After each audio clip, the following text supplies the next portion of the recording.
ఓం మహాగణాధిపతయే నమః. ఓం గురుభ్యో నమః. ఓం శ్రీమాత్రే నమః.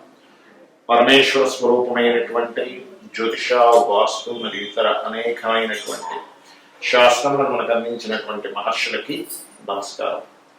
హయగ్రీవ హయగ్రీవ హయగ్రీవేతియో వధే తస్య నిస్సరతే వాణీం జన్మకన్యా ప్రవాహవత్ అరుణాం కరుణాతరంగితాక్షీం ధృతపాశాంకుశ పుష్పబాణచాపాం అనిమాదిభిరావృతాం మయూకైః అహమిత్యేవ విభావయే భవాని. శ్రీమాత్రే నమః.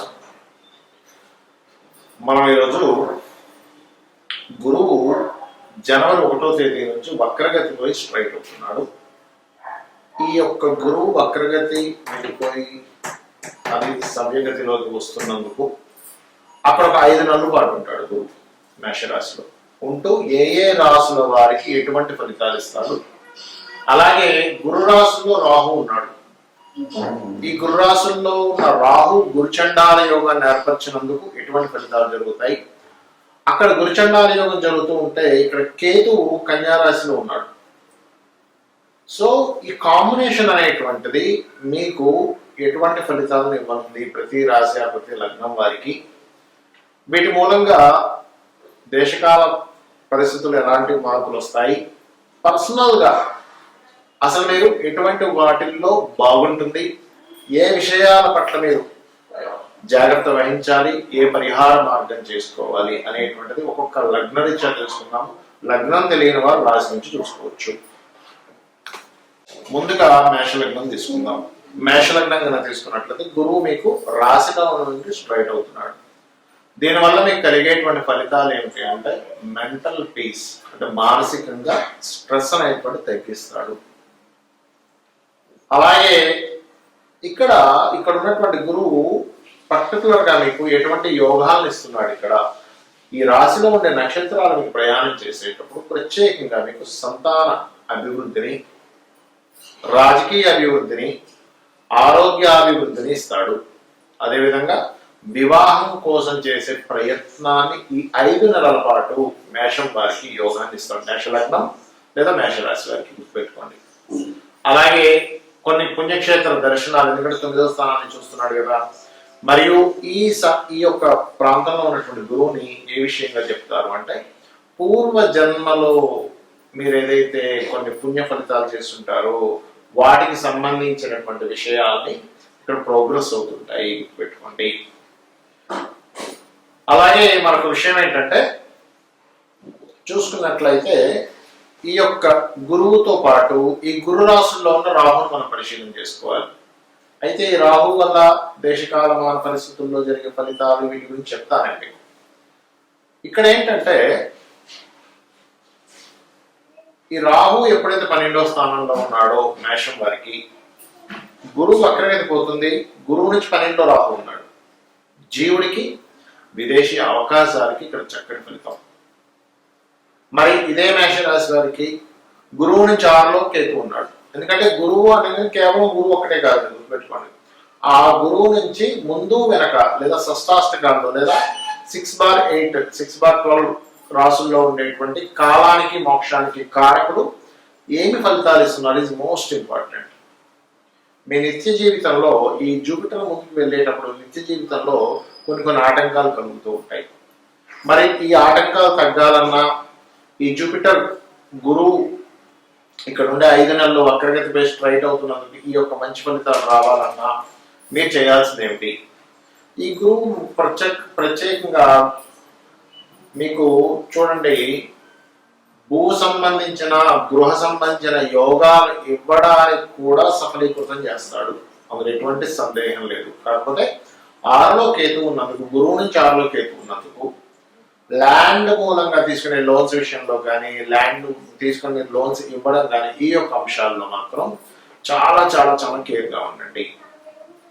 ఇది ఒక రకంగా ఉపాసనా స్థానాన్ని, దేవతా స్థానాన్ని, పుణ్యక్షేత్రాలకి వెళ్ళడం ద్వారా అందులో ప్రత్యేకంగా ఈ యొక్క కేతు ఎప్పుడైతే 6వ స్థానంలో ఉన్నాడో నిత్యం ఉదయం నిద్ర లేచిన వెంటనే గణపతిని ఒకసారి తలుచుకోండి.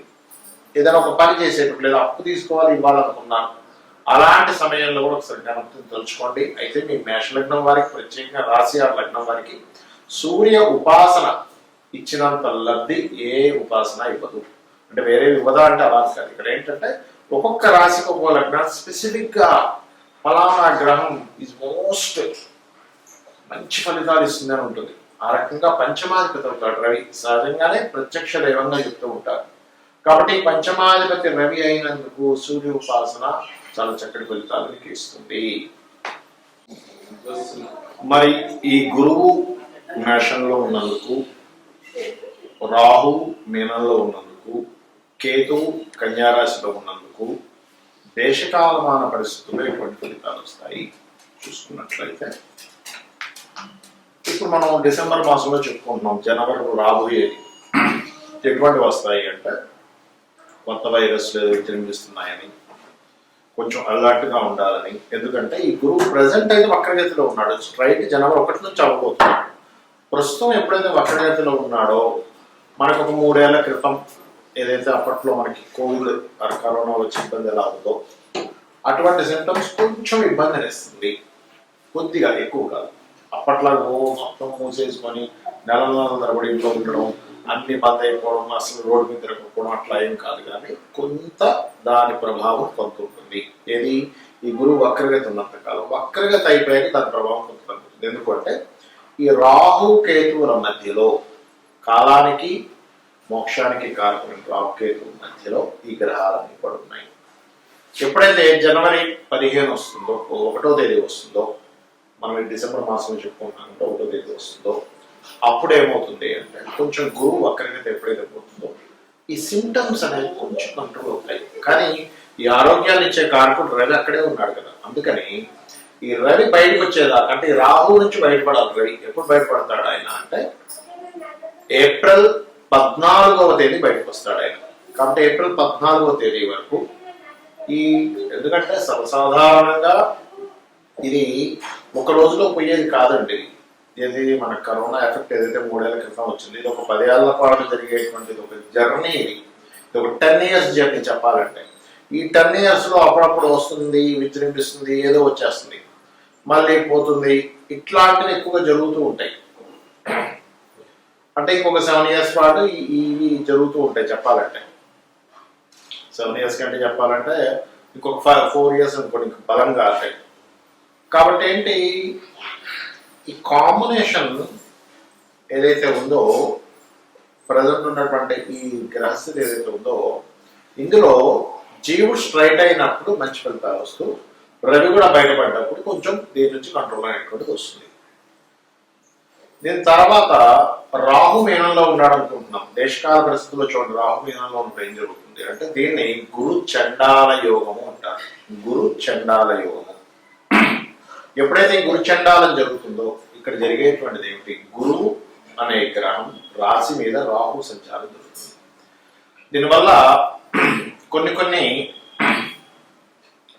రకాల, అంటే ఏ ప్రొఫెషన్స్ లో అయితే వాళ్ళు జాగ్రత్తగా ఉండాలనేటువంటి సూచిస్తుంది పర్టికులర్ గా. ఎవరు అంటే పర్టికులర్ గా పాయింట్ నెంబర్ 1, ఈ గురుత్వ సంబంధించిన వృత్తుల్లో ఉన్నటువంటి వారు. గురుత్వ వృత్తులు అంటే ఇక్కడ లాట్ ఆఫ్ సెక్టార్స్ ఉంటాయి. ఇందులో ఒకటి ఈ గురుత్వం, అంటే ఎవరికైనా గైడ్ చేసేవాళ్ళు, పౌరహిత్య రంగాల్లో ఉన్నటువంటి వారు, ఈ జ్యోతిష రంగాల్లో ఉన్నటువంటి వారు కూడా చాలా జాగ్రత్తగా ఉంటారు. అలాగే లాయర్లు, జడ్జిలు, ఈ లాయర్లు జడ్జిల విషయంలో కూడా చాలా జాగ్రత్తగా ఉండాలి. అంటే వీళ్ళు కూడా కొంచెం జాగ్రత్తగా ఉండాలి. అండ్ టీచర్స్, కన్సల్టెన్సీ సెంటర్స్ వారు, కన్సల్టెన్సీస్ నడిపేటువంటి వారు. ఎందుకంటే ఈ గురురాశిలో రాహు ఉన్నాడు. It's most powerful combination. ఇది బాగా అర్థం చేసుకోండి. కాబట్టి వీళ్ళు జాగ్రత్తగా ఉండాలి. మరి గురువు అంటే కేవలం వీళ్ళేనంటే మిగతా మనుషులు కాదంటే ఖచ్చితంగా మనకి నాడీ ఆస్ట్రాలజీలో చెప్తుంది ఏమిటి అంటే గురువు అంటే జీవుడు. ఈ జీవులు మీద రాహు సంచారం జరుగుతుంది. అందుకే చూడండి, ఎవరైనా జాతకం తీసుకున్నప్పుడు గురు రాహులు కలిస్తే గురుచండాల యోగం ఉందండి అంటారు. అంటే ఇప్పుడున్న కాలమాన పరంగా గురుచండాల యోగానికి చంద్రుడు కనుక కలిస్తే వాళ్ళు విదేశీ యోగాలకు వెళ్తారు. అంటే విదేశాల్లో జీవించడం జరుగుతూ ఉంటుంది. అయితే మరి ఈ కాంబినేషన్ ఎట్లా తీసుకోవాలి, అసలు దీని నుంచి బయటపడ్డాం ఎట్లాగా? ఈ కాంబినేషన్ మనకి ఏం చెప్తుంది? అలాగే కేతు 6లో ఉన్న కేతు ఏం చెప్తున్నాడు అంటే, కన్యారాశిలో ఉండే కేతు ఏం చెప్తున్నాడు అంటే, కన్యారాశిలో ఉండే కేతు వెరీ క్లియర్గా దేశకాలమాన పరిస్థితుల్లో ఏం చెప్తున్నాడు? మనం ఇప్పుడు ఇండియాలో ఉన్నాము అండ్ హైదరాబాద్లో ఉన్నాం కాబట్టి ల్యాండ్ హౌస్లో ఉన్నాడు కేతు వెళ్ళి, కాబట్టి ల్యాండ్స్ విషయంలో ఏమి కంగారేం పడకండి. ఒక సంవత్సరంన్నర వరకు కొంచెం స్టెబిలిటీగా ఆగుంటాయి రేట్స్ అనేవి కూడా చూపిస్తుంది. అలాగే ఈ రాహువు ఇక్కడ ఉన్నందుకు అందరూ కూడా దేవతా అనుగ్రహంతో పాటు ఖచ్చితంగా పెట్టుకోండి, ఖచ్చితంగా పితృదేవతలు చేసుకోవాలి.